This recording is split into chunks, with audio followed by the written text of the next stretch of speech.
Hello, and welcome to another episode of the Atomic Cast. It's episode 24, just if anyone's wondering.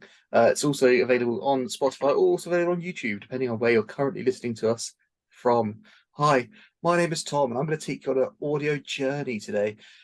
With me today is... Bert, hello, for all the unqualified opinions you could ever ask for. Hi, Bert. Why are you not using your sexy radio voice today? That's what this is my attempt at being, by the way. People listen to this while they're driving. If I use my sexy radio voice, the car crashes would just go through the roof. It wouldn't be right. Yeah, to be fair, I should probably, yeah. All right, sick, bruv. I'll talk normal in it. Right. So today, as you can probably tell from the title, it's time to look at the April lists. Woo! Hey! So that is somewhere in one of those tabs. Over here. I don't know how to work computers still. I found it. I'm good. Look at me go. Right. Atomic Cast, episode 24, GBHL winning lists, April 2023. Welcome to Party. That's our logo, if you want to know. We also have the Atomic Cards website where you can go and you can purchase things, and then it makes me happy. Please do. Special birthday present just for me. So, yeah. Welcome. Hello. How is life? Have you been up to anything exciting, Bert? I'm just really looking forward to City of Kings next weekend. Been doing a bit of list hammering, been chatting to some people, looking at some scenarios. That's section 3. You're not allowed to talk about that yet. Read the slide, Bert. I've been going to work and I look forward to seeing Tom. That's my life. Yay. So I filmed a battle report the other day. That was exciting. I know it's been a while. I entirely blame the fact that my spine doesn't function currently, but it's okay. The doctor said it's going to be 3 to 5 months, and it's been 3 months, so we're nearly there. Yay! It actually hasn't. It's been closer to three and a bit. But yeah, so we're getting there. You'll be fixed just in time for the July-August GBHL season, which is the entire of the season. Yeah. If you're in the southwest, in theory, yes. So yeah, film a little quick one with that. Also, if you weren't aware by now, obviously, my good friend Lee is taking a little break from the game, just to spend more time with his kids because family stuff is important. So that's why you haven't seen him on the thing, and we haven't fallen out or there's no beef. We still talk quite regularly, checking on how his kids and that are getting. But yeah, he's hanging out with his kids and playing golf. He'll be back. It's nice to know that kids are OP outside of the game as well. Like kids make Bard happy, kids make Defender of Helm's Deep happy, kids make you happy in real life. It's a nice thing. That is a shocking revelation from Bert, and hopefully you won't be contacted by the police anytime soon. We recently hosted the Atomic Events doubleheader, aka Swindon Skirmish and Swindon Pre-Skirmish, or Swindon Saturday Skirmish, depending on what day I was referring to it on. Basically, we put up an event, GBHL 80, on the same weekend that GBHL Masters was, because we thought it'd be cute to do a little 80 while all the super competitive people are away. In theory, did on a Sunday, it sold out in 3 seconds, so we put an extra one up on a Saturday. Also sold out insanely quickly. So yeah, we had 2 back-to-back events, so we'll talk about them later because obviously things, but I think they were quite fun. We had a lovely time. Yeah, basically lots of local guys who haven't been to many events came down, which was quite fun. Got to meet some new people. 2 different winners on 2 different days, so that's nice. Yeah, it's a cool day. But this is when you can talk about City Kings. Go. City of Kings. For those who don't know, this is a GBHL 100. Next weekend it is 765 points. And the kind of cool quirk of this one is Ali King, TO, has essentially has corrected some of the more reviled scenarios and tried to make them a little bit more fun. So we're playing Recon with the edit that it's the number of wounds you get off the table, isn't it?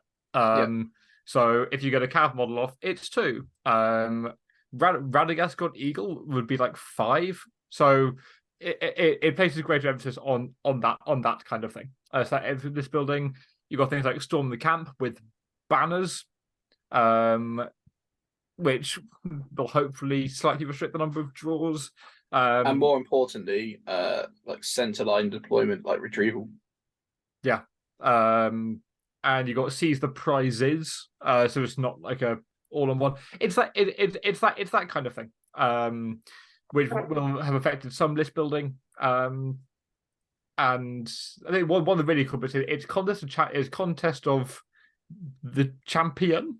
I think it's got a contest of champion or something, where it doesn't need to be your leader who is your champion, which makes a greater variety of lists. So if things like Minas Tirith could actually be really good because you can make Boromir your champion, not Denethor. So yeah, the cool things like that you can do. Or Gwaihir. Or Gwaihir. You can make Big Flappy's your hero as well. Or 3 attack. Wild Warg Chieftains in Assault on Loth. 3 attack, 3 wound Uruk commanders are probably going to get outshone in this one, but doesn't matter. We're bringing Assault on Helm's Deep back. We're going to see how that gets on. To see if anyone had a heart attack when Bert said next weekend, it doesn't mean this weekend. It means the weekend after next. Because I just had a heart attack. Had a right panic. Start this weekend. This weekend after next. So the 20th and 21st. And then the one after that is the 90 in Worcester. Which you're going to. Yeah. Which I'm going to. Yeah. I was meant to go to City Kings. But then I have to work because I have a job now. Thanks, Team YouTube. I have to work weekends most of the time. So that's why I don't come to many events these days. But yes, 600 points in Worcester. We love Worcester. We love Liam. He's a lovely bloke. He's going to be starting doing some battle reports over on Fat Hobbit, his YouTube channel. So if anyone's over there and wants to go over to Fat Hobbit on YouTube and just be like, give us the bat reps, Liam, then we'll get the bat reps. Have you worked out your list for that one yet? No, because I'm still waiting for a commission to arrive. Okay. So yeah, I would like to practice. Well, I'd like to get at least one game in with it first before I commit to a 2-day event with it. But maybe I'm just weird. And then we had Warhammer Fest as well. So briefly, anyway, pardon? Briefly for the Middle Earth fans. Hey, look, we were there. They said our name. It was exciting. Yes, lots of stuff got revealed for like Warhammer 10th edition and things, 40k. A tiny amount of old world stuff, and very briefly, we got a lovely little Middle Earth diorama thing. If you'd like me to be outraged about it, I will not, because I semi-believe them when they say that they're working on stuff, they just can't talk about it yet. Which they did say in the thing. We did know that the contract with Warner Brothers about the licenses was due for renewal soon. So, in theory, they are renewing that and having to wait until they've renewed that contract, and they're going to do a big old announcement with, we've renewed the contract, this is coming, this is coming, this is coming, bam, bam, bam, bam, bam. Everyone else got a roadmap, we didn't. Like, there's a reason for it. I imagine it's the kind of thing where the Middle Earth team would very, very, very much have wanted to do the reveal at that time. It just wasn't possible. So yes. I think we can be a nice mixture of realistic and optimistic, where within the next few months, we will actually get a really cool roadmap and a bunch of things, and maybe a release or 2. And we can be very happy excited. Having dealt with lawyers and stuff, I can imagine it take bloody ages. Yeah. And that Wraith actually does look gorgeous. Yes. And just because it's not something you personally will enjoy doesn't mean it's not a good thing. Philosophy. Yes. It's a cool ring wraith that some people will enjoy painting and things. It's a cool new diorama model. Some people will have a great time painting it things. If they sell more stuff, that is great. They are doing stuff for the game. There was a very long time when they weren't doing stuff for the game. They're doing stuff for the game, even if it's something that you're not excited about. Well, I say, then they're doing it, so it's okay. They know we exist. That's better than before. We'll get there. I mean, I don't think there was ever going to be a situation where we just got Defense of the North and then it just stopped. It's taking a little longer than planned, but it will come and it's going to be cool. Yeah, the idea that they went, here are some bears, have fun, peace out. No more support for MESBG. Can you imagine if that was the last release? We just got Dragon Emperor Bears Assault on Earth and they just go have fun. Yeah, and go nuts, kids. Forever. Also, don't forget to subscribe to our YouTube channel or our Spotify or whatever else you are. Right, lists. Gates of Gondolin, GBHL 100. It was 800 points. Real quick again, for those who don't know, GBHL 100 is our highest level of competitive event that we have in this country. It is like a super major in 40k. A GBHL 100 is, they have to be at least 32 players. They have to they're just there. You have to be an experienced TO to run one. They are the kind of biggest and brightest events that we have. This one was 800 points and it was won by Mr. David Farmer. You might see his name multiple times. He's quite good at this game sometimes. So what he done one with was the Witch King of Angmar, 313-2. And like Will Fate, Crown of Morgul and a horse, 9 Orc warriors with shield spear, 9 black Numenorians, the Shadow Lord on horse, 9 Orc trackers, 1 Warg Rider with throwing spear, big shaggers, captain of Kirith Ungol with heavy armor and a shield of Kurtif Ungol, 7 Orc warriors with shield spear, 5 black Numenorians, and Suladan, the Serpent Lord with armored horse. 800 points of Mordor Harrod, 44 models. No, Ashley Wilger, you did not invent the Mordor Harrod combination. Thoughts, feelings? First off, I am very loath to criticize anything that this particular individual writes. I really am. Just sensible, I think. Someone with David's experience, if he when he writes a list, he'll want to make sure that it has all the tools for it to do all the things that he wants it to do. And you can see that reflected with two casters. Your Shagrat, although he's only 5/5 base, isn't he? Yes. But with two casters going around, Shagrat's a 3/3/3 hero with knockdown. That's going to cripple at strength 5. That's going to cripple virtually anything that it's thrown at, and then just combine that with all the Black Numenorians. Affecting courage, resources there as well. Really solid numbers, a nice big banner. It's just very hard to out resource a list like this, and for 4 models is a really solid model count as well. He'd made sure he's got the speed with three Cav heroes and the Warg Rider, and plenty of range threat as well. If you come up against the heavy shooting, you got the Shadow Lord. I don't know whether that was specifically for worries about Assault on Helm's Deep, but I think you picked the wrong assault to be concerned about.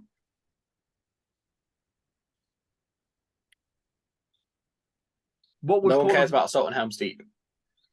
What would so the second caster to expand the no, as in the Shadow Lord's there to stop being shot by other assault lists, like Lothlorien.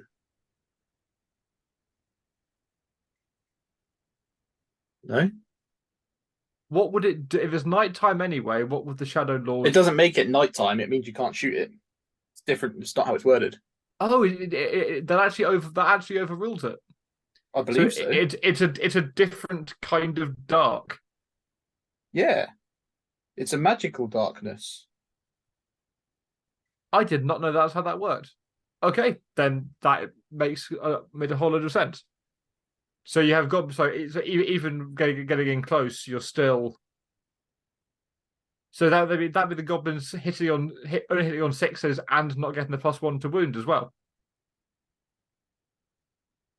Hang on a second. I'm just double checking it. Not getting a +1 to wound. Why not? Still dark. Because if it's Pall of Night, if it's just like Rangers of Gondor shooting into Pall of Night, the Rangers of Gondor don't get +1 to wound against the Orcs.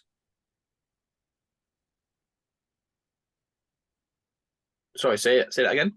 If it's just like ordinary archers shooting into Pall of Night, they hit on sixes, but they don't get the +1 to wound. What's Pall of Night? That's the name of the Shadow Lord's rule, isn't it? No. Okay. So the Pall of Darkness. There we go. Is at the start of the move phase. 4 heroic actions are declared. The Shadow Lord may spend a will point to activate its ability until the end phase that turn. Shots against the Shadow Lord or any model within 6 inches of them will only ever hit on a 6. Done. There's nothing to do with darkness. It doesn't change anything. It's just the name of the thing. It's just it hits on 6s. Doesn't make it nighttime. Doesn't change anything. Your shooting attacks hit on 6s. Full stop. So, yeah, they would never get a +1 to wound against anything in there. It's just there to stop you being shot at. Okay, that's they can still get +1 to wound on it, but yeah, 6 inches away, you can only hit on a 6. So it doesn't completely kill the goblins because they hit on 5s anyway, which means it's going to move around a lot. But you know, it's irritating. I think that and the really big terror wall would make this very, very tricky for Assault on Loth to deal with. For a long time, this was generally the strongest Mordor list that you could put together. I think a lot of people were putting Morannons behind it to get a bit of strength 4. And some people were allying in things like Spider Queens to get the extra movement and stuff. But yeah, a 14 wide Black Numenorian Terror Wall with Harbinger, which you're going to have covered completely by both the Witch King and the Shadow Lord. They can both kind of be at opposite ends if they want to. Shagger's in the middle, breaking through troops. He's just an absolute beast. Suladan that you can kind of let run into lads because you don't care. He's now mounted with his banner. So he's 4 attacks on a charge with a banner reroll, knocking people down, 8 dice, strength 4, rerolling 1s to wound. He's fairly reliable. He can heroic combat through like 4 D6 lads pretty comfortably. Yeah. You've got 2 big line breakers and the tools to slow down heroes. And if they leave them exposed, you can kill them if you want to. If not, don't worry about it. We'll just transfix them all day. Because the Shadow Lord course casts on a 1 better as well, like the Witch King does. So they're both really good casters. And I think crucially there also against Assault on Loth, the double sap will on the double sap will on super mobile casters. You're not going to be doing much in rage beasting. No, and you're not going to be doing much furying either. No, which is also very important. So dead solid list, which I think just teched into having really good tools against a big meta threat. Sexy list. Nightmares in the north. This is an 80 point GBHL 80, so the opposite end of the spectrum. Much more casual event in theory. 600 points. It was won by Mr. Rowan May. I went to that one. We took some of you guys up to Birmingham for this one. So I took Ash and Chris. Ash has been on the channel. He's done some bat reps. Chris has not, sadly. But yeah, we went up. We did okay. I just took the Goblin Town lads because, you know, 80 in it. Goblin Town are fun. Mess around list. I went 2 wins, 1 draw and a loss. Ash went 3 wins and a loss. And Chris went 1 win and 3 losses. Ash took Ride of the Fair then. Chris took Hunter Orcs with Bolg, who's now realised that Bolg is very good at low points. Anyway, this. Galadriel is the leader. He said it was like Rings of Power Last Alliance. That's how he described it. So yeah, Galadriel is the leader. 6 Galathrim with shield, 2 Galathrim shield spear, 2 Wood Elves of spear, 2 Guard of a Galathrim court, 1 Galathrim with shield spear banner, 1 Galafrim Knight with shield and bow, and 1 Wood Elf Sentinel. Elendil, 6 Numenorians with shield, and 6 Numenorians with shield and spear. I'm going to kind of assume Elendil's not a horse, but you know. This is Yes, it was, because it was a Elendil conversion. It was like him standing next to a horse. well, there was. So this is what, 29 models? Sure. I think so. Pretty much bang on, or divide the point limit by 20 to get the average model count. Yep. However, with this list, you get, in theory, your average model count, but your leader can stay safely behind lines with a whole chunk of fate, a whole chunk of re-rollable fate, which means that Elendil, not being your leader, can just go and kill stuff however he wants to. And if there's anything big that is threatening him, it can get shut down by magic. Yep. Your battle line is not enormous defense, but you got blinding light, and then it's strength 4, fight 5, and fight 6 in place if you really need, with a knight for objective taking. Yep. It's a lovely balanced list with 2 cracking heroes. Yes. Good chat. I think, yeah, there we go. Also, Rowan's really quite good at the game. Yes. But this was his first event back? Yes.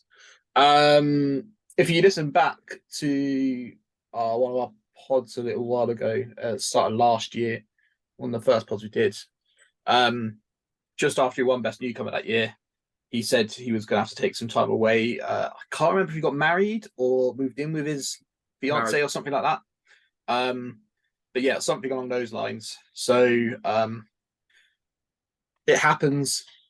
People, meet these females and ruins everyone's lives.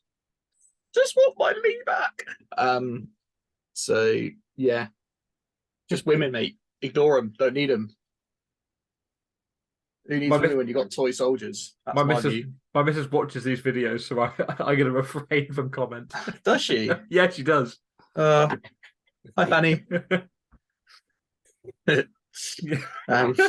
Child, such a child. War in the North 3. This is a GBHL 80. I think this was Escalation, and I missed out all the other lists by accident. But also, hey, look, Bert. It's a cool your list. It actually is my list. Except it's not, because it's not yours. You didn't invent it. No, okay. People need to give Bert more slack for claiming he invented this Defenders Helm Steve situation. But yeah. There's 973 points. I think it was an escalation up to 973. I can't imagine they played multiple games at 973. It was won by Alan Little, off of Scotland, I believe. Do you want to take us through it, Bert? Go on. Oh, I can be Tom. Okay, so we have as heroes Theoden, Gambling Banner, both minor heroes, Aldor Haleth with Aragorn and Legolas. We have a lovely mixture of troops. Every elf has a spear and an elf bow. This is how I would run it as well. Aragorn has an additional banner with him, which is sensible for reasons we'll get to. And then a nice mixture of Warriors of Rohan and Royal Guard, some with shield, some with throwing spears and shield. I'd like to know whether the lack of throwing spears was just a model choice or just to save some points somewhere. I'm personally a fan of just lobbing throwing spears on every single model. It's that slightly odd thing of you, unless you're leaving the just sword and board lads behind on objectives. If you charge them in first and get the spear support, then you don't get the throwing spear on the way in. And if you do them in the second rank, then they can't support. And I just like having spears on everything. But it can boost your model count a little bit. It's good because you have spears and everything. You don't have to think about anything during the game. Yeah, exactly. Yeah, and just roll dice and win, but yeah, exactly. Or roll dice and cry a bit. The second banner is, I think at this level really sensible because you got your line is fight 5 a huge amount of the time, so that banner reroll is really valuable. And Gamling's banner obviously is the massive engine for the list, but it is still it's not Boromir. It's still only a 3-inch actual banner. So if you're facing up against battle lines like your Lake Towns or your Dragon Emperors or your Minas Tirith, you will find your opponent is rolling more dice than you, and you've got enough roll guard that all your elves and your Rohan dudes are all defense 5. And if you're not getting the re-rolls and your defense 5, they can go down quite quick if not winning fights. It also means that for scenarios like Divide and Conquer or Domination, where you need to split your army up, you're getting that banner with them as well. And by having one banner with Aragorn and one with Gamling, it essentially means that you have because Aragorn gets you the actually free march, and then Gamling can march the first 2 or 3 turns and then still get that might point back. So it means you have 2 highly mobile forces that can actually fight independently really, really, really well. So is the banner just for improving the efficiency of your battle lines?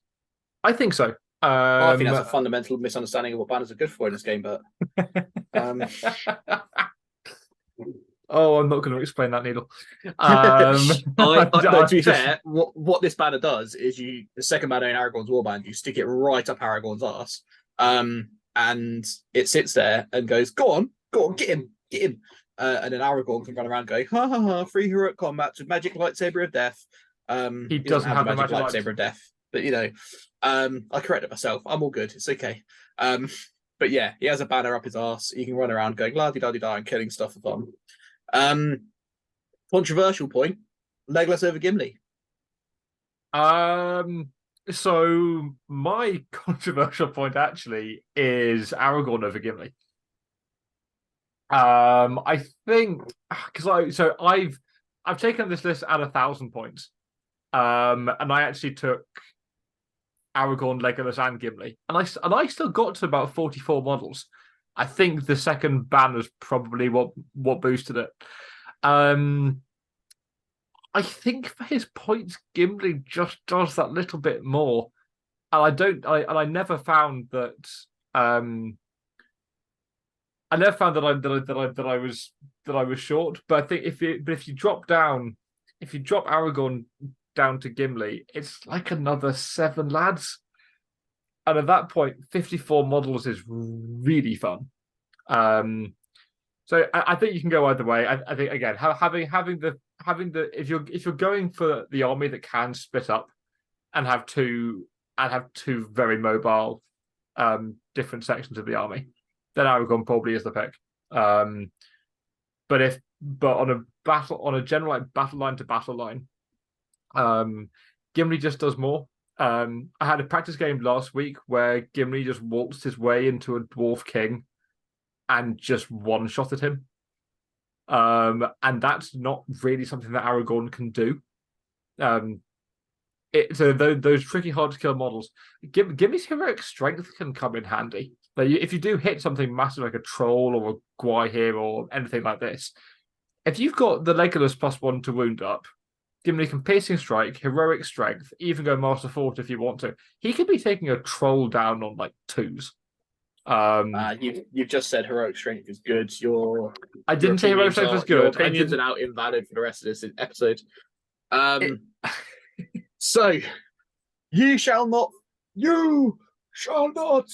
pass. A GBHL 90 in Ireland, 850 points, won by Ivan Sheehan, as every event in Ireland is. I mean, what?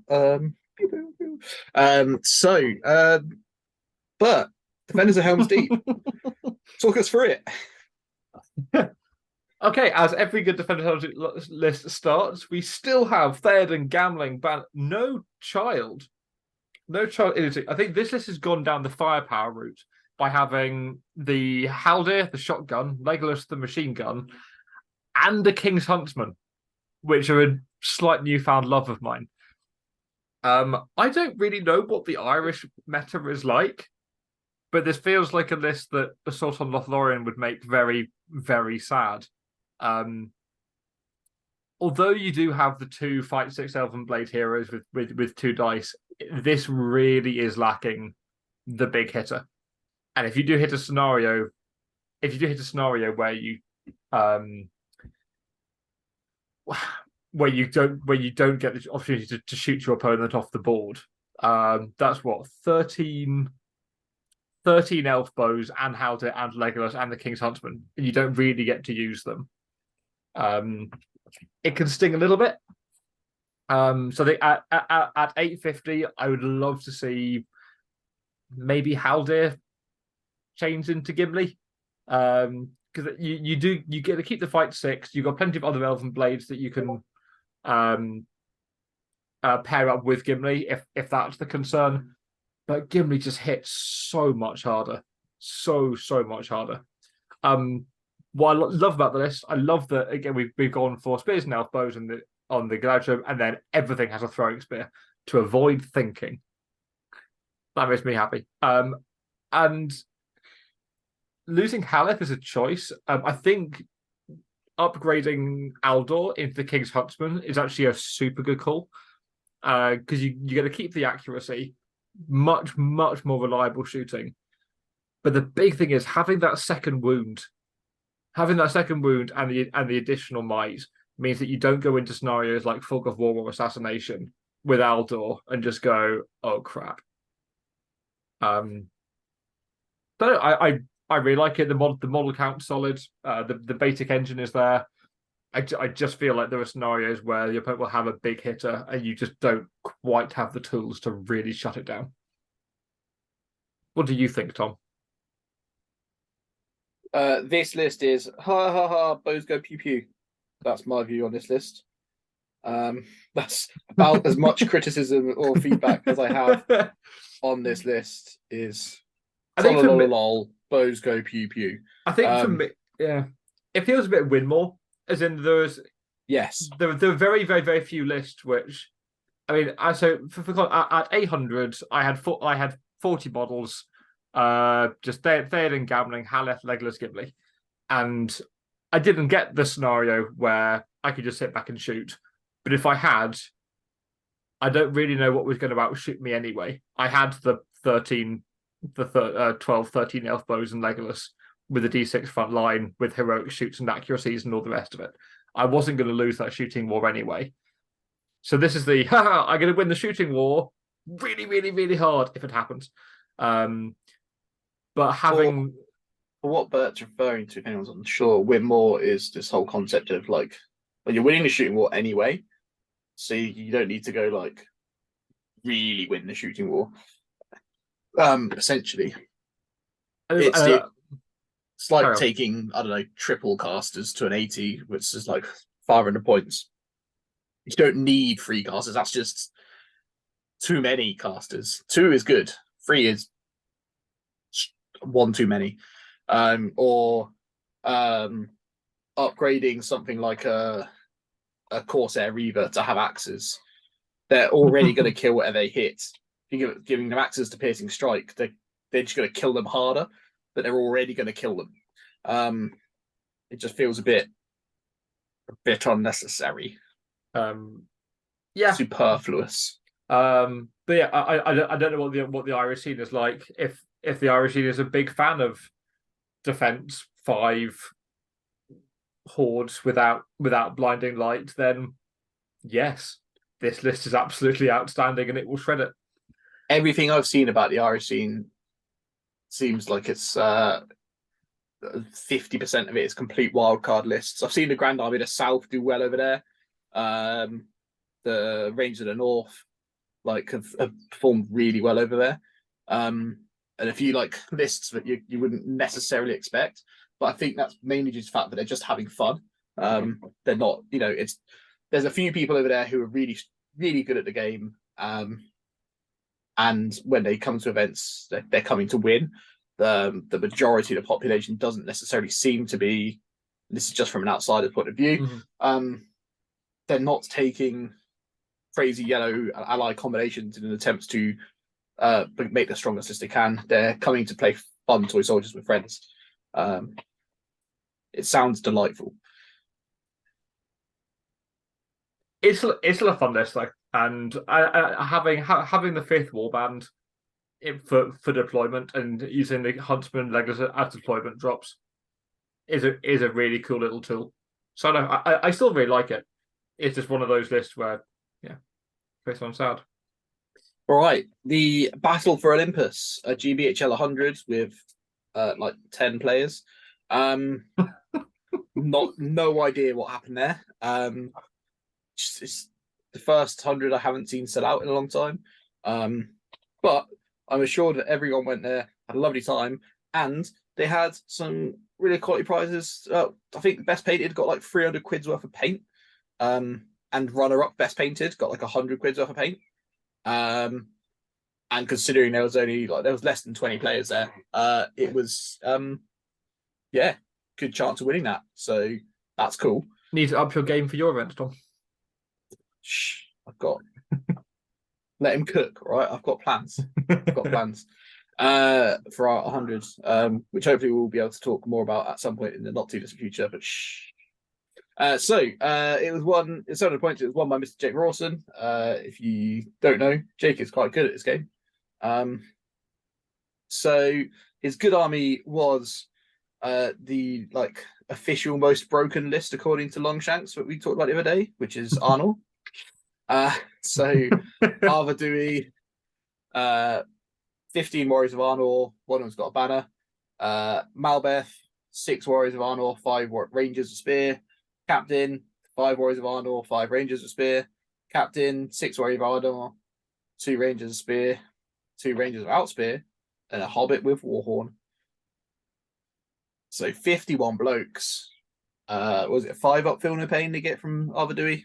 5 up Field of Pain on a 6-inch bubble. Yeah, from Malbeth. Fight for D6. We shall not die. That is this list. You put your blokes where they need to be for the end of the game, and then you proceed to not die for the entire game.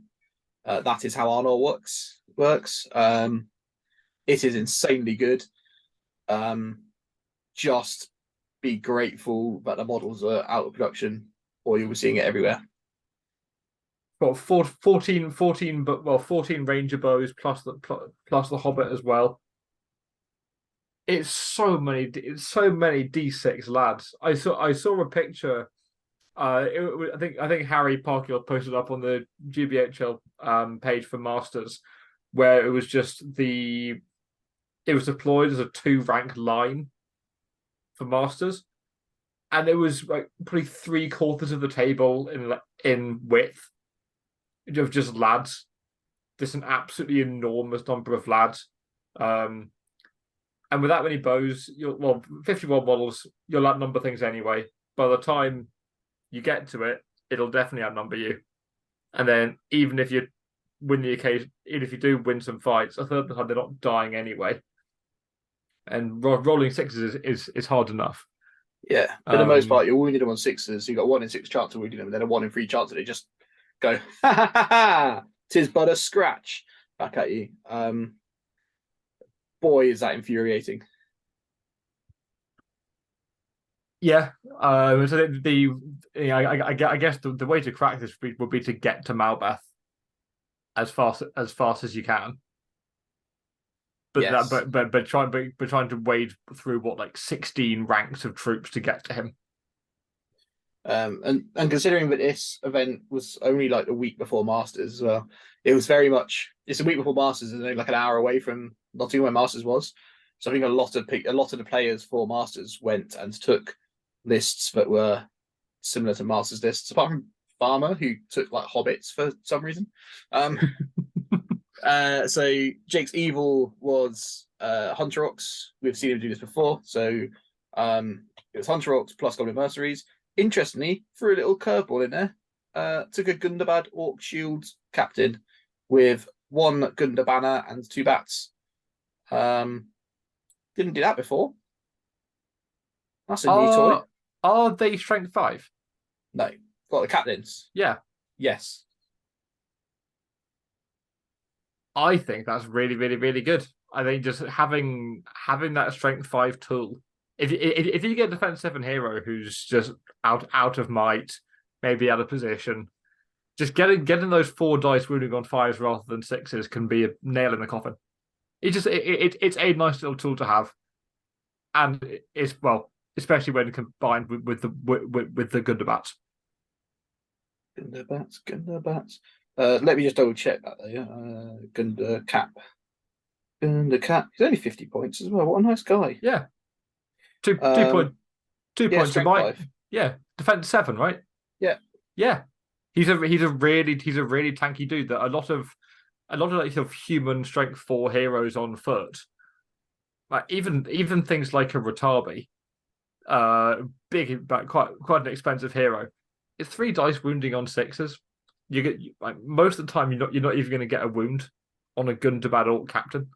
And ancient enemies, dwarfs and elves. So you think he's walking up to like Lothlorien, which is quite common. He's wounding a D5 Lothlorien line on 4s, re-rolling 1s. Is it ancient enemies is +1 to wound and re-rolling 1s? No, it's re-roll 1s. But he's strength 5, right?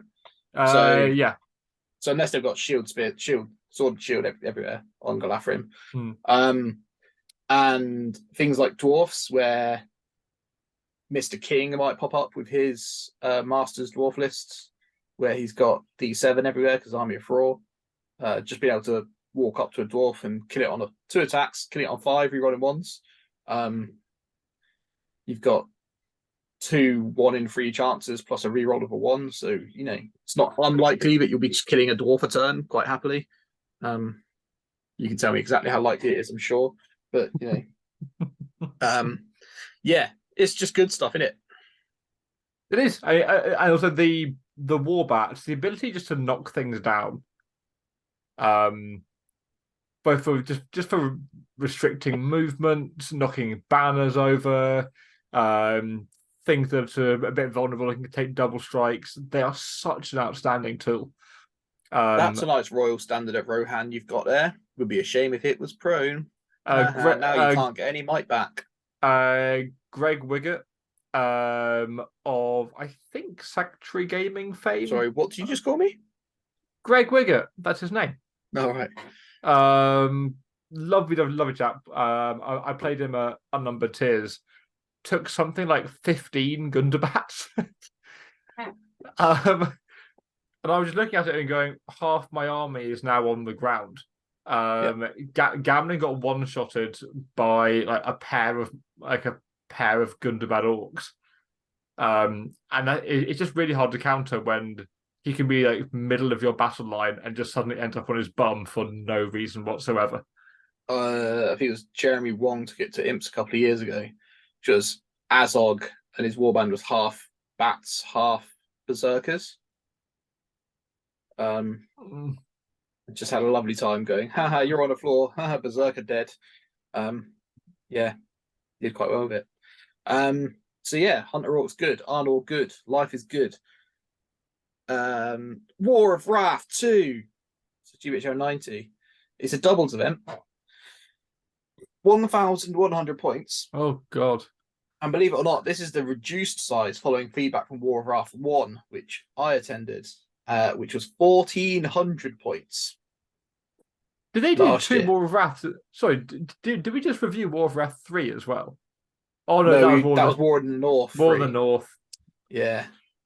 This is War of Wrath 2, which is Firestorm Games Cardiff, run by Matt King. Okay. Doubles event. Yeah, last year was 1,400 points, 700 point per side. Me and Zahir went. We took like all mounted Harrod and Mordor. It was a wild ride. I can't remember how many casters we had, but it was a lot. And yeah, I think I had like 20 odd serpent riders, and it was just as an army. It was great fun. Camels were there. It was glorious. Made a little girl cry. Life was fun. You get bonus points for like killing dragons and stuff. There's dragons on the table and they're walking around, and you can tame them and things. It's a cool event. But by God, the game's long. So yeah, this is the Fell Beings of Mirkwood Legendary Legion, which is interesting because you only have like 2 named heroes, and everything else is just blokes. So it's player one's got Razgush, 13 orcs. They've all got shields. 6 have got spears. 1's got a banner. 2 Mirkwood spiders. A captain on Warg. 9 orcs, both all with shields. 5 with spears. A bat swarm and 2 giant spiders. A shaman. 4 orcs with shield, 2 of which have got spears. And 2 Warg riders with throwing spears and shield. Player 2 has the Spider Queen, a bat, 2 giant spiders, captain on Warg with shield, 9 orcs with his orcs don't have shield and spear. Controversial. So he's got 5 with shield and 4 with spear and a banner. Then a captain with Warg shield, 5 orcs with shield, 4 orcs with spear, and a captain with Warg shield, 5 orcs with shield, 4 orcs with spear. So they've got 4 orc captains on Wargs running around. The Spider Queen, Razgush, 2 Mirkwood spiders, 4 giant spiders, a couple of Warg riders, 2 bat swarms, and a good 60 odd orcs. I don't want to slog through 60 odd orcs. No, no one does.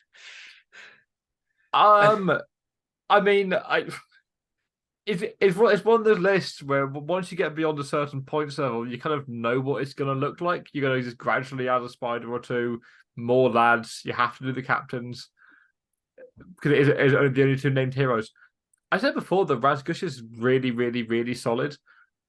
I would have thought that at 1100 points, there'd be quite a lot that could deal with Razgush and the Spider Queen. But I guess you got enough might caddies around anyway, where Razgush can just spend his might on striking and killing stuff. Spider Queen just heroic combating. I guess it's such an enormous points level and just one of those odd lists to look at. It's just a grind to get through. It's not like one of these toolbox lists where every hero there is there for a particular function. It's just a lot of lads. You're going to put the Spider Queen where she needs to be. Razgush can deal with some elves and stuff. Spiders can do spidery things, and then it's just so many lads to kill. I don't have enormous analysis on this one because it's just so many of the same troops. It's so many orcs. Just lads, isn't it? It's so much lads. Just lads. I mean, this is one of the lists which, if Ivan's defenders had come up against, that's where you go, oh, okay, now I really, really, really win the shooting war. Yeah, so this is where a King's Huntsman, Legolas, Haldir, and 13 Galadrim just shred the army. But if it doesn't hit heavy shooting, I guess it does well. Fight 3, strength 3 orcs. The Spider Queen, I'd love to see her kill count for the weekend, but she must have put in a phenomenal amount of work, like an enormous amount of work. Because I can't see the orcs doing that much. Don't sleep on these captains on Warg, because if they've got axes as well, which is the logical, or picks rather, it's the logical pick. Their strength essentially strength 5 on the charge, with 6 dice to kill. Because they're knocking stuff down.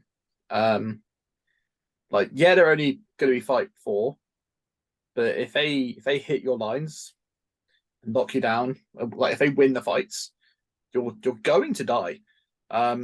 Especially if they can get bat swarms and things involved. That is how you die. I assume this is one of those. The orcs are going to die as slowly as humanly possible. And the captains on Warg are going to punch people in the face and hope that they can outtrade you. You have to strike, you have to do what you can against them, because otherwise you're if you cannot afford to lose a fight against any of these heroes. Essentially. Yeah, I'll go with that. Any of these things hit you, you will die. It's just cheap trade. It's a very Moneyball list. Moneyball? Moneyball, the film about baseball, where they okay. Instead of signing world-class players, they signed lots of just efficient players and just went, all right, cool. Well, yeah, he's amazing, but if I sign 3 of these guys, they'll do the same amount of job as that one guy will. And it's kind of like, well, yeah, I could spend hundreds of points on it. You could spend your 150 points or whatever on a snazzy Witch King on horse, or you can have 3 Orc captains on Wark and go on and catch that, bam. All right, you killed that one, cool. Catch this one, bam. Like, yeah. Eventually, you're going to lose, and then you're going to die. Yeah, fair enough. That's my thoughts on it. I just wouldn't necessarily wanted to play this game. Yeah, but a lot of people say that about your assault list, so it's okay. So, Masters, that happens.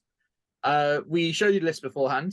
If anyone was unaware at this point, because I don't think they've actually told anyone who won. This guy. Again. David Farmer.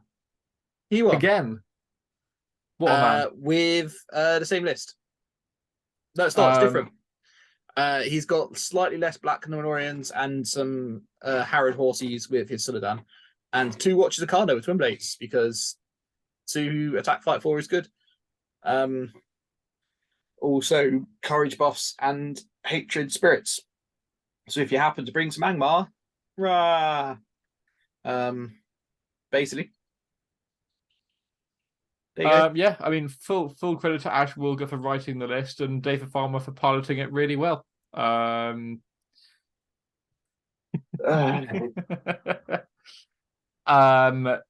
much beef with you recently. I know. You win one little event. Oh no, wait, you haven't actually won an event. Okay. I haven't won a GBHL event this year. I was gonna say, you win one little event, start getting lippy, but it's very it's good. It's good for the reasons that we said before. Model count good. Two casters good. It techs really well against assault on Loth. Sunderland's super efficient. I find it interesting that on for the Gondolin list, the Witch King only had 2 points of fate, just to add an extra tracker. Yeah, for whatever reason, it feels more normal to go 3-13-3. I'm sure David has had his reasons. Well, I reckon he was trying out Gondolin, and then maybe he died once, and he went, "No, I'll put an extra fate in." Yeah. Yeah. But yeah. Yeah, I don't know if we've discussed it much, but yeah, second place was Ali King's Dwarf list, I believe. Which was just a bajillion dwarfs. Was it the Iron Hills one? Or was it the Army of Thor? Both of those things, yes. Both, yeah. Together. And third was Wolga, wasn't it? Third was Wilger. So yeah, fair play. Witch King Sunderland confirmed good. Yes. Take us back to the 90s. Witch King Sunderland. Here we go. Obviously it wasn't the 90s, but same. Hey, look, Swindon, that's where we're from. Hey. Yeah, this is the one on Saturday. GBHL 18, 500 points. Dewey won it. He brought Sunderland, confirmed good. A bunch of Harrod Horsey boys, and then 2 Great Beasts. Tom, tell us what this was like to watch his games. You were there. Trollololol, Great Beast, Go Stomp. That's what this game was like to watch. Do you know what he played against? Yes. Please tell us all. Lake Town. Corsairs.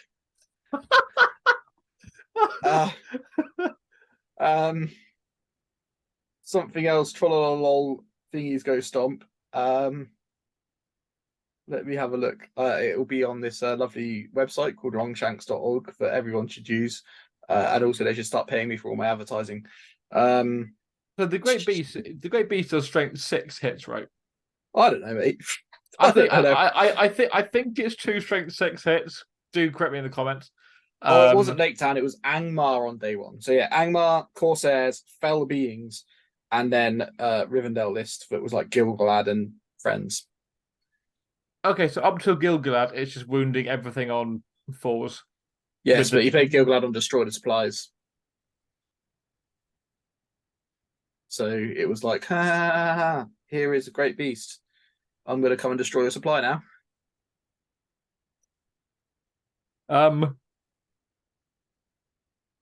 Sort of supplies with no banner and a fairly low model count. That's a really impressive win. Sunderland has a banner, Unumpty. There we go. It's also got 30 models. It's not a low model count. In terms of like how spread out you can be on the table to try and go for objectives and protect your own. Well, if you park a great beast on an objective, they can't take it. Is that what happened? No, he took all of it. He won 12-4. He took all of theirs, and they got 2 of his, I think. But yeah, I don't think Luke had many knights who he was playing. I think he was like on foot, but yeah. So he won Contest of Champions just by killing all the Angmar stuff. Sunderland like snuck in, killed a guy, and then ran away. Assassination, yeah, he literally, but that was against Corsairs, and there was one turn where half Corsairs' army died. It was pretty brutal. Hold ground against Fell Beings. The Great Beasts can trample stuff like as soon as they arrive. So he was just going, yeah, trollololol, Great Beasts go stomp. And then the Rimmel stuff. Also bear in mind that there's like 20-something bow shots coming off these Great Beasts as well. Oh wow, so she's actually firing off like 25 shots a turn. Yeah. Because all the Great Beasts are Orc archers on top, and they don't count your bow limit. I really, really, really like it, and I sincerely hope that this turns into a massive meta contender at 500 points. But I think this is actually just Dewey having a really good time at an 80. He has brought something similar to an event of mine in the past. He brought 2 Great Beasts and 2 7-headed catapults and a Fell Beast thing, Witch King to I think it was the Fell Beast Witch King, yeah, to an 80 at mine last year at like high points, and that was carnage. He just likes mucking around with Great Beasts. The best thing about it is the pure panicked look on people's faces when they see Great Beasts going. But yeah, Great Beasts confirmed OP. Yeah, you can't even sort of heroic defense against it because it all happens in the move phase. Yep. No, fantastic. And then we have Ben. 80. Ben. Well on Ben. Lovely Ben. Ben's one of our local lads, if you hadn't guessed. We love Ben. Potentially the nicest human in the world. Ben brought Hunter Orcs, which are confirmed OP, to our 500 point event. He brought the 3 named heroes. And just ran around going, lol, Hunter Orcs good, basically. And just rolling more dice than anyone else at the event. Yeah, it turns out if you roll more dice than people, you will win the game. That's just how games work. Loads of dice, 9 might. 2 of the named heroes have strike? 2 of the named heroes have strike. The 2 on Wargs. It's enough. It's absolutely enough. And then the Bowboy is his leader, so Bowboy can hide at the back and be bow, do both things. That is Bowboy's. Do you know what Ben played against? I can find out for you. That would be lovely. I'm currently scrolling trying to find it. Yes, Ben played against Return of the King on Retrieval. Quite a cagey game. I basically stood and watched this because it's the first game and I was intrigued because it was 2 of our local lads. The ghosts kind of hung back and defended their thing. And then Ben realised that he had to push for it, otherwise he wasn't gonna. He was like trying to plink shots in, then realised that I wasn't doing anything and just kind of sent it like final turn to go and get the thing, and just about got it. Played Fog of War against Rise of Fairden and smashed him. Yeah, won that quite convincingly, 12-0. Played Commander Battlefields against some Minas Tirith, which he won again quite convincingly at 11-0. And then he played Bears on capture and control. Okay. And that- Capture and control is it's a surprisingly condensed scenario, given that you can like fight in the middle and then you can get towards the objectives fairly quickly from there. So yeah, tell that to the Bear player. The game was over incredibly quickly because it ends on a 1 or a 2. So I think it only took like 20 minutes. Essentially, because you deploy right on the center, he kind of got pinned down into one area. The Bayonings got dead really quickly. And then it was just a case of, well, I've got the objectives, so peace. Yeah. And then they rolled the 1 or 2 and the game ended. It's one where you really, really need the game to continue as long as it possibly can as a Bear player. But yeah, he was bemoaning his luck a little bit. But yeah, you need it to go on a while. Bless him. no, I mean nobody's ever won a tournament without a couple of things going their way. But no, sounds like Ben played a really great tournament. Yeah. Well played, Ben. And then he went on holiday with his missus to celebrate. I mean, it was pre-planned, but if you'd like to go on holiday with Ben's missus, you two could also come to an event at Atomic Cards. Don't, because I would love to go on holiday with Ben's missus and Ben, to be fair. But yeah, Desolation Stone Market, they haven't submitted their lists. So if you went to that event and you won it, good job. Bag the TO. Next. War in North Wales 2, Electric Boogaloo. This is a GBHL 90. It was 750 points. Hey, look, Jake Rawson won.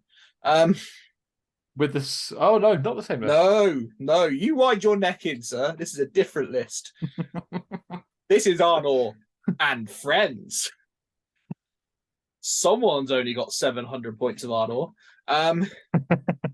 So yeah, this is Arnor and Blinding Light. Enchanté.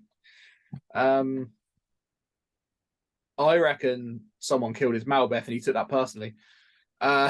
So it's now Galadriel, 7 Galafrim with spears. 3 of them got shields, 3 of them got bows.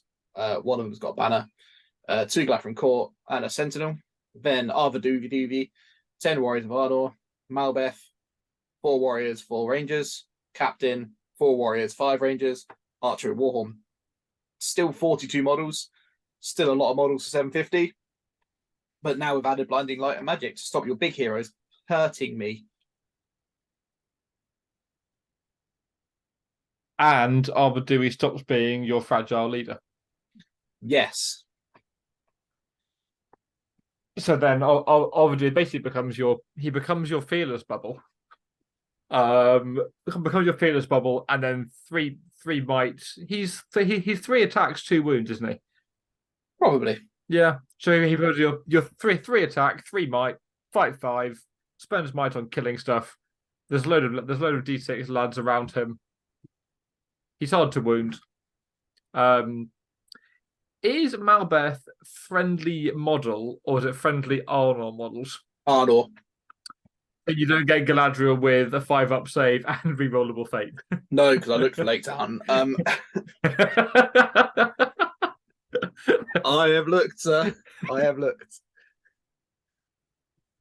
The model count's still really solid. Every single elf apart from the Sentinel and Galadriel has a spear, so you get to plug the line with fight 5 when you need.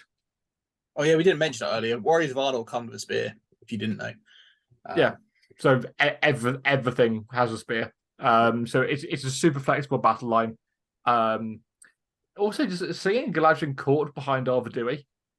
Because at that point, is it just okay? It's still just the 1 banner, but then when you got your 3, you got your 3 My Hitty Hero, who's now at fight 6. He's going to be your way of cracking through like D6 battle lines. Yeah. Arvadui with that pike behind him, is suddenly you can lob him into the front rank of an Easterling phalanx, and he's going to put in some work for you. Yes. Arnor 100% confirmed good.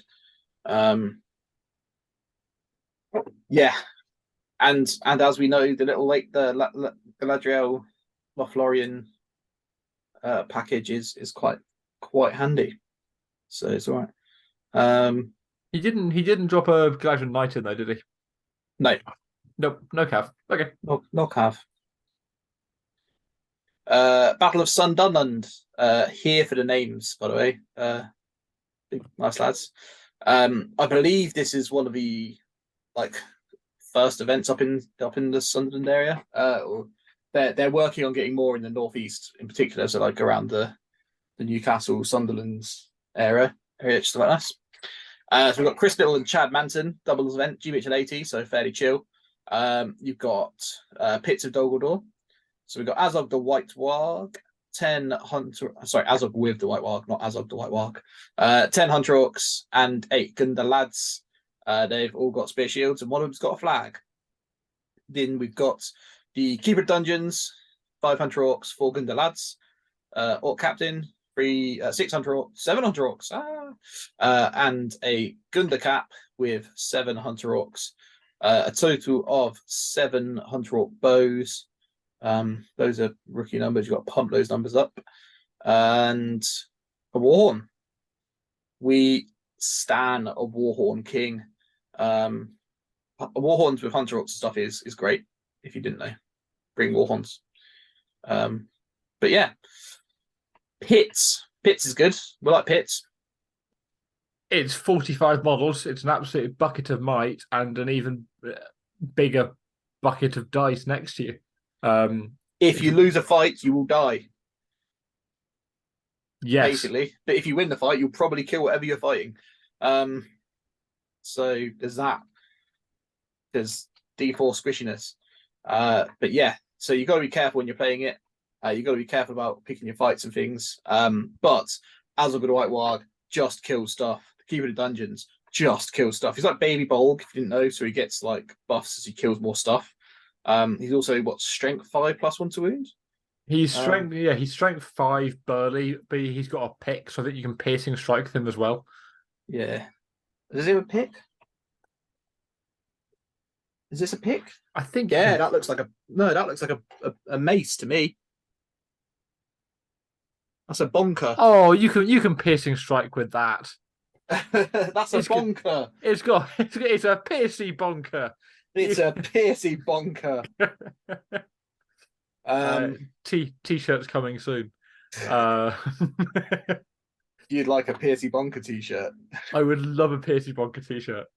Oh dear, that could be my birthday present then. But, as you decided not to get me one. Oh, stop it.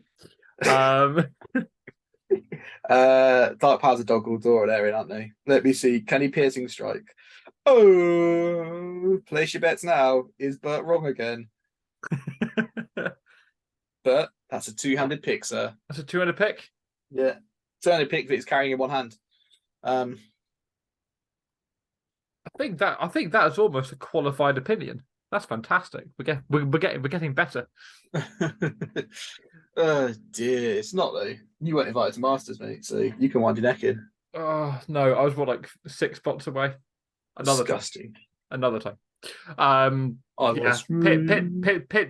Pits is good. That I decided to make money instead.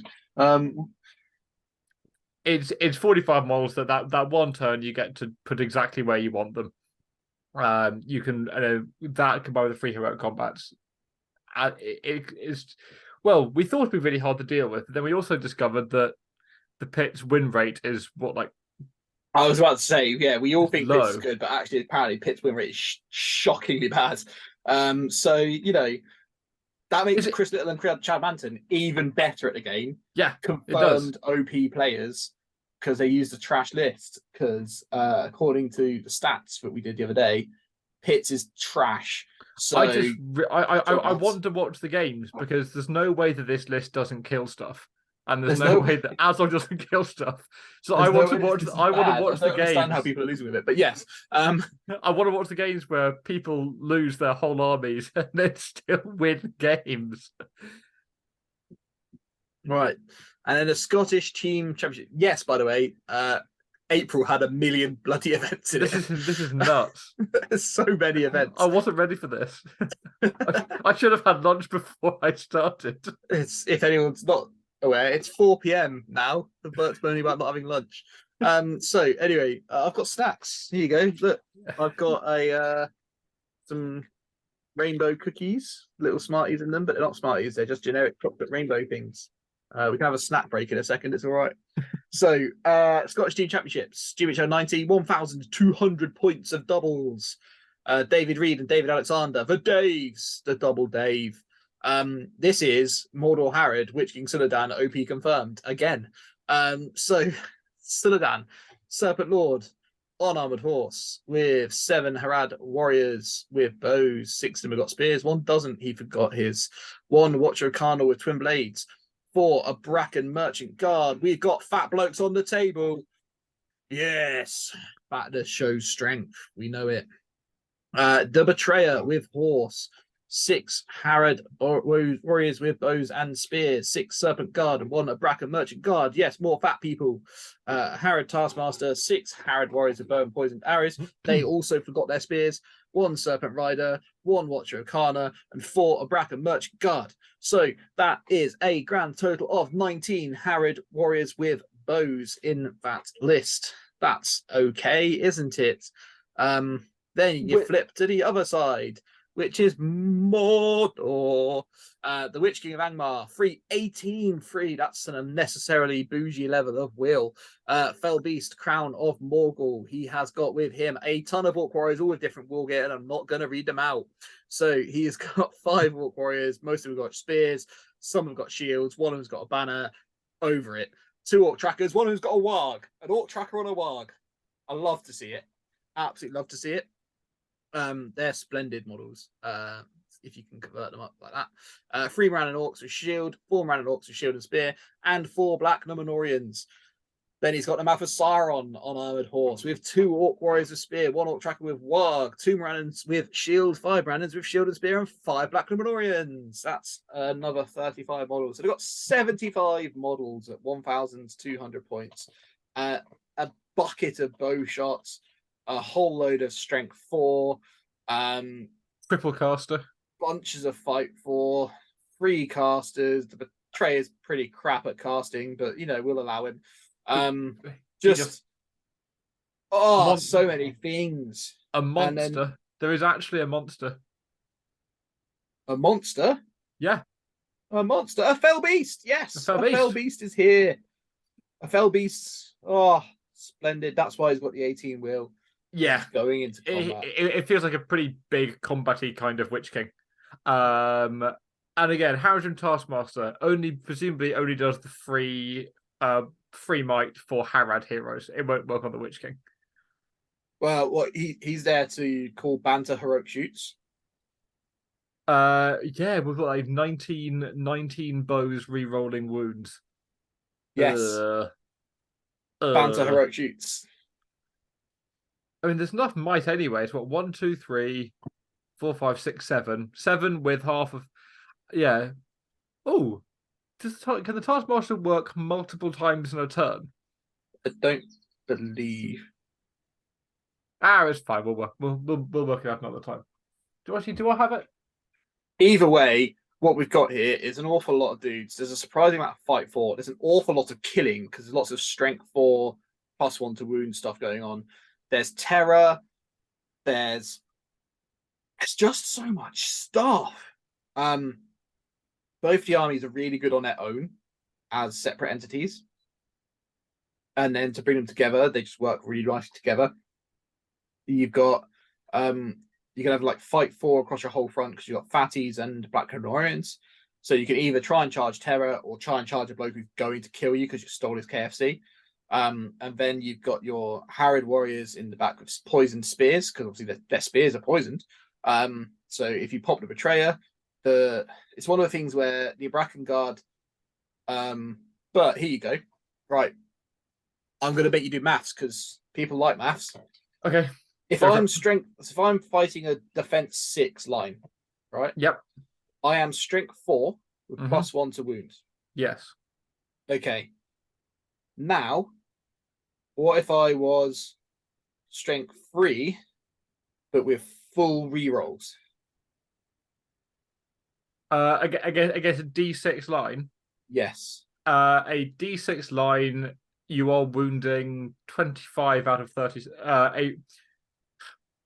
One strength trying to get a6 on a dice with the reroll happens 25. 9 out of 11 out of 36 times. So it's just less than 1 in 3.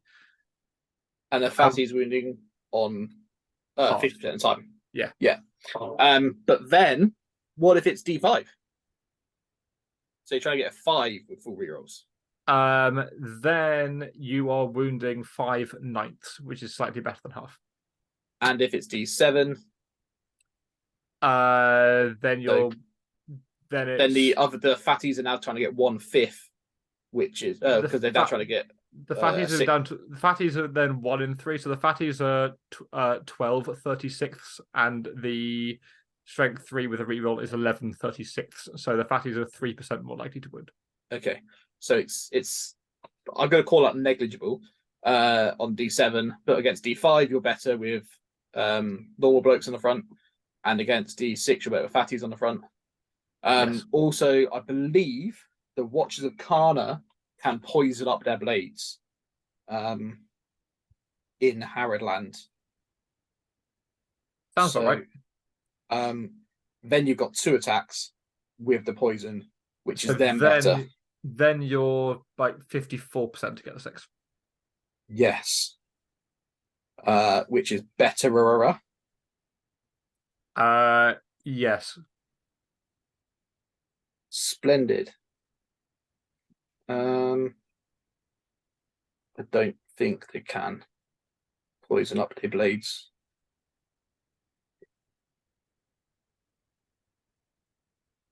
Watch the kind of swords. It's just these lists where there's so many different troop types. Like you're as the opponent facing this, just trying to keep track of like what is where, and all the rest. It could take so much mental energy.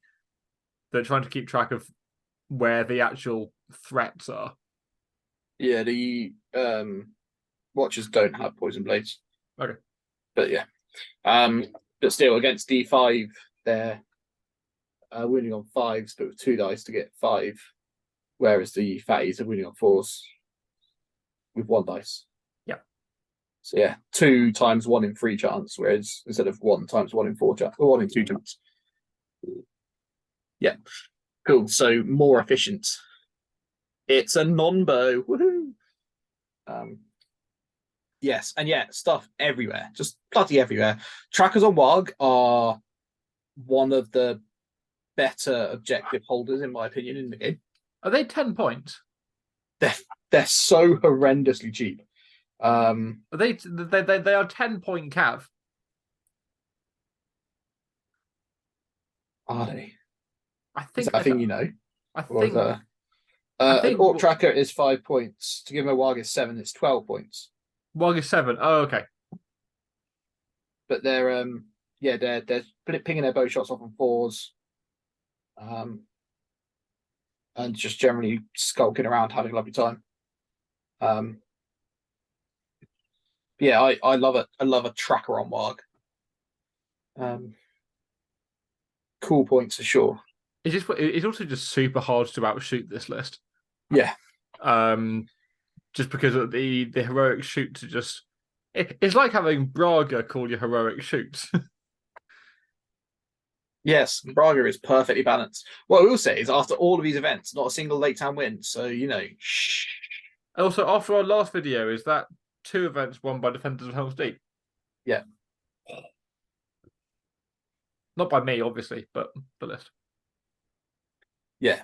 I mean, this is only like a week after the last one, so. Irrelevant. These events were all before we did that. So they were also feeding into that stats data, but, you know.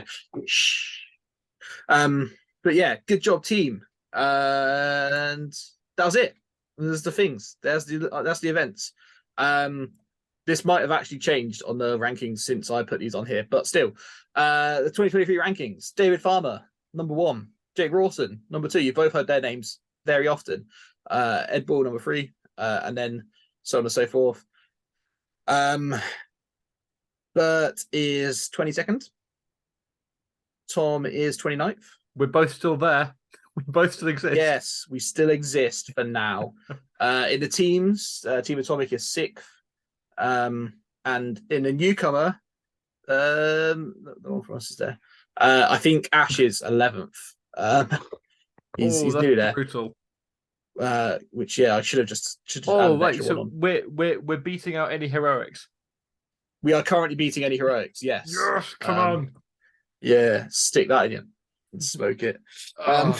Gilgalad confirms rubbish. Didn't he just win an event with Gilgalad that we're going to have to talk about next month? For another time. Yes, he did. Another time. Cool. So, yeah, and also above London, with the Fellowship of the Ring Road. So, yay. And then Bucky Berserkers is basically everyone good in Scotland, I believe. Actually, that's probably quite a controversial point to say because I think there's 2 Scottish teams that are like fighting it out for the win. There's the group like the Dave Reed's crew is based around like Stirling, isn't it? And then you've also got effectively just Dundee. Yeah, I think the Scottish Team Championships was seen as a bit of a that was it. That's a title decider because so like everyone from every team was there playing.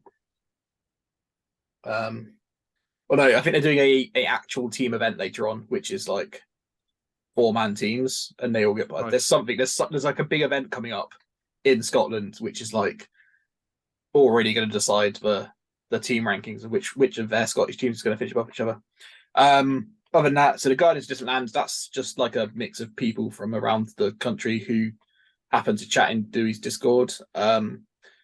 So yeah, they're up the top. Seventh City, that's in Nottingham. That's a bunch of very good players at the game, basically. They're all mates from Nottingham. Nice, friendly local team. Love to see it. Gollins Gamers, Screw guys from Portsmouth, and some other people who did well in the league. And yeah. The Guardians, just some people who are good from the south of England. I can't really resent them. They were like the OG South of England crew. It just so happens that there's so many more people in the south now that everyone else has like popped up around them. But yeah. Then us, woo! Team Swindon, yeah. Eddie Heroics, Fellowship Ring Road, London. Dava, that's a shop in somewhere. Geffin, where's Geffin from? Central... Is it like Welsh border? Is it? I thought it was like East Anglia somewhere. I'm gonna Google. I'm gonna Google Dava, and this is gonna be really embarrassing. Where we find out where it actually is. Is it Dava? Dava where? Where is Dava? Apparently Romania. We're so. I think it's Cheshire. I think it's Cheshire. Which makes it near Manchester. Okay. In my mind, this is a bunch of Romanian guys who are just absolutely crushing the GBHL scene. I think it's I think it's Cheshire. Personally, but yeah, I'll ask him tonight. Got a meeting tonight with him, so I'll ask him. But yeah, no, I think Cheshire kind of area. And then Lords of the West Country, which I assume was Phil Beale, Andy Hamlin. Is it? Splendid. Well, that was their team name for Steve Crow's team event last year. Okay. Yeah. Phil. Andy, yes. Yeah. Phil Beale, Andy Hamlin, Dan Smith, Dan Adams, Dean Broadway, Charlie Francis, James Watson, Paul Heathcote, and Samuel Jeffrey. Did you catch any of Phil and Andy's paint-a-thon?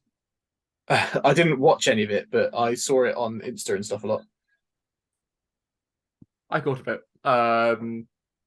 If anyone wants to, catch Phil and Andy on Facebook with a Fable Creative. Their work is truly beautiful. And if you see them at events, go and tell them they're the loveliest, sweetest guys in the world. Yeah. I'll put you on the wrong side. Other events, other news. So May's really quiet. There's only like 5 events in May. So I've already I've reached out to our Australian friends looking for winning army lists from Australia. I'm aware that Australia is quite big, but obviously there's like the QL, the Queensland League, the other place in Australia that exists, league. New South Wales? Yeah, Perth. That's somewhere else, isn't it? I don't know. Perth is a place in Australia. Our geography is really bad, but I'll find it. Look, all I know is Australia is much bigger than it looks on a map.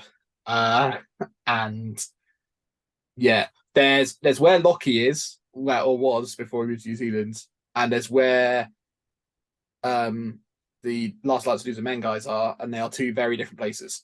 That's what I know. I believe the Green Dragon homies are also a very different place. I want to say they're Perth based, and Loser Men are Queenslandy. But still, I'm trying to get lists because obviously the GBHL is great. We've got a website where all the winning lists go onto, and as well as like the rankings, everything's all on there. I can't find one for Australia. So if you're from Australia and you've won an event, ran an event, know what list won an event, send it to me, get into our DMs, either like find us, we're Atomic Cards, we're on Facebook, we're on Instagram, we're on YouTube, we're on TikTok.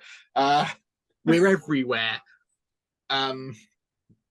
Get me the thing, get me the lists, slide into my DMs, send me some lists. I'm Tom. I commented in the Last Alliance News and Men Facebook group looking for stuff. Give me your lists, and then we'll have a little chat about them, because people always jump in the comments of like, review this tournament, and I'm like, I don't even know what that tournament is, my dude. Like, I need your lists.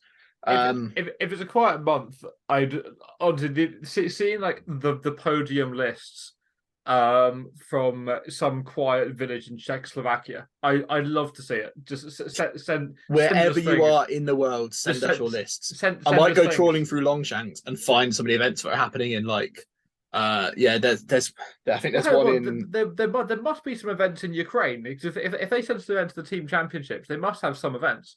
So yeah, if you are Ukrainian and watching this video, please do send us lists. We love to see it. There's the Canadians. They are doing loads of events on Longshanks, so I might go steal some of theirs. There is a KEX MESBG tournament in Zagreb, Croatia. Oh, that's in June.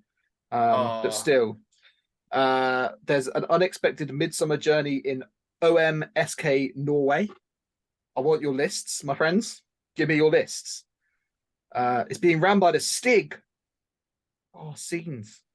But yeah. Oh, look, they've even got team names. The Echo Squadron. Give me your lists, boys. I want your lists. And girls. Give me your lists. Lists. I need them. I want them. My precious. But yes, lists. And then Bert. Well, actually, I'm going to go first with my prediction for the league, because it's a highly uncontroversial opinion, but I think this year is the year of Farmer. It's becoming quite apparent. This is the year of Farmer. I know Jay is taking a bit of a off year, because he's got a lot of stuff going on with work and that. Surprise, surprise. And some of the other kind of perennial top end players might be taking some of the really old heads are taking a slight breather from it. So I know Ed is pushing hard this year as well. I know Farmer is pushing hard this year. Is Farmer on first, second, or he's on 390, I believe. So yeah, so is it like 2 first, 2 seconds, or first, third? First. Ooh. Now you're asking complicated questions. Because I don't think anyone's ever got a perfect score before. No one's got a perfect 400 yet. And if he's on first, third, I think it's. I wouldn't just go as far as I'd say I'd go as far as likely. First, second. Okay, so that is two. So he's 200 wins. Yeah. Away from doing it. So actually, him and Jake are both equally far away from a perfect score.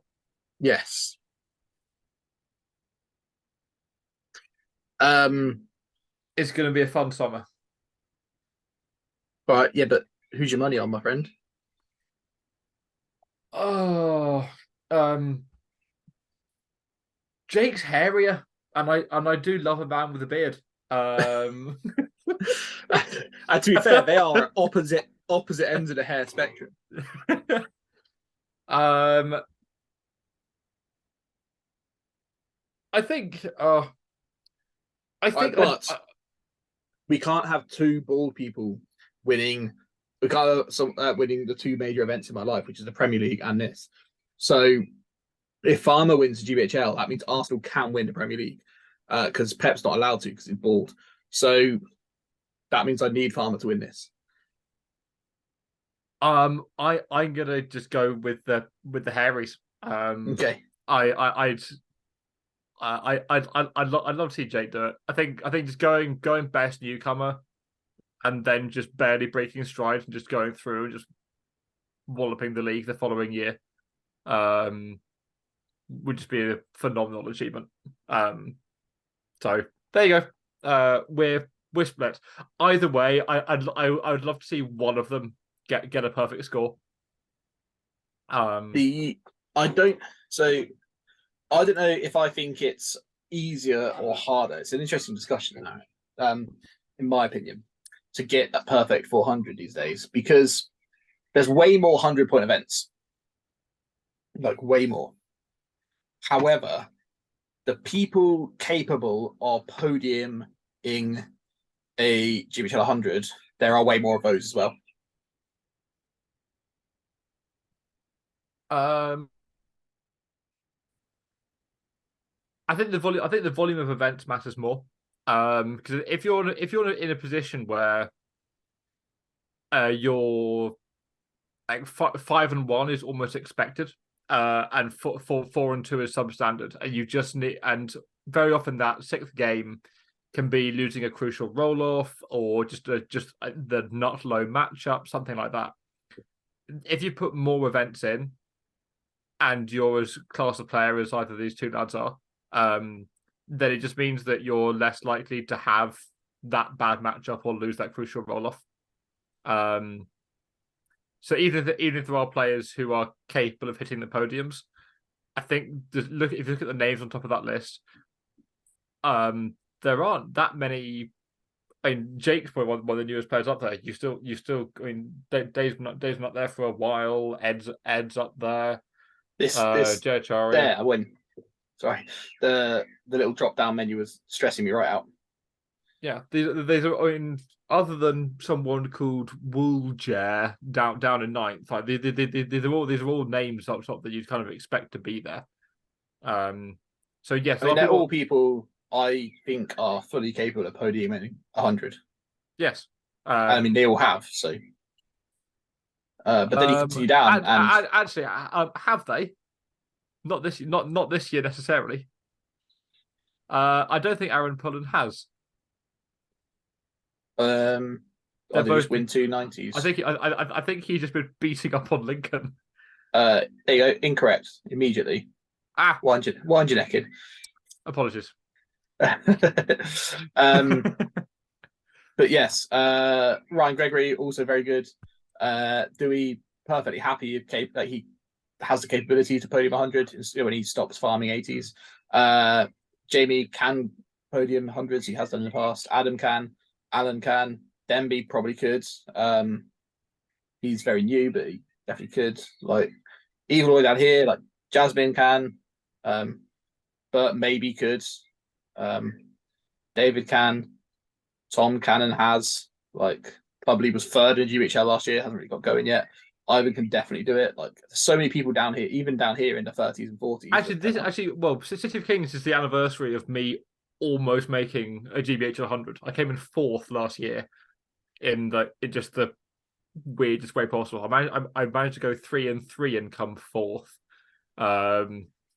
It's a slightly funky scoring system, but we can see if we can improve on that in a couple of weeks' time. Nice. I believe in you. Thanks, sir. It'd be nice to have another 100 podiuming person on the podcast to share valid opinions instead of Bert and his invalid ones. We would love to have somebody with valid opinions on here. But until then, Thomas is stuck with me. I have valid opinions. Oh, I know you do, but it's just who you're stuck with. Yes. Well, I used to have Lee, and he was good, but now I've got like Lee 2.0, and he's not good. Really.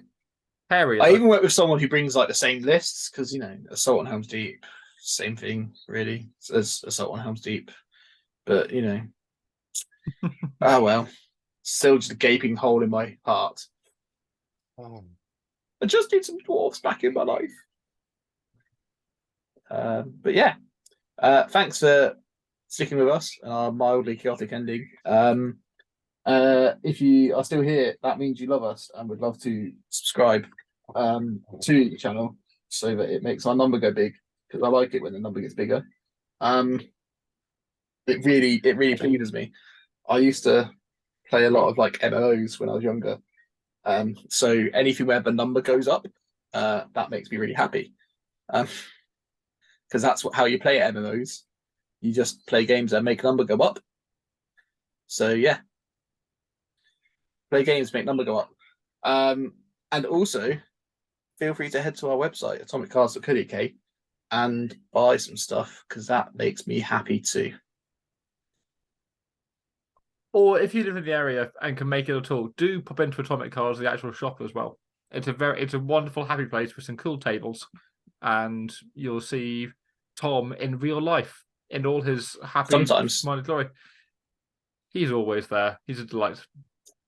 Sometimes I'm not. I go to bed and it confuses people.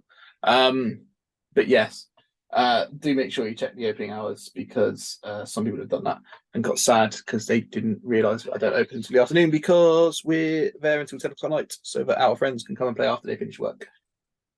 But yes, lovely. We're probably going to end this now. Bye. End it all. No, that's just ending sharing.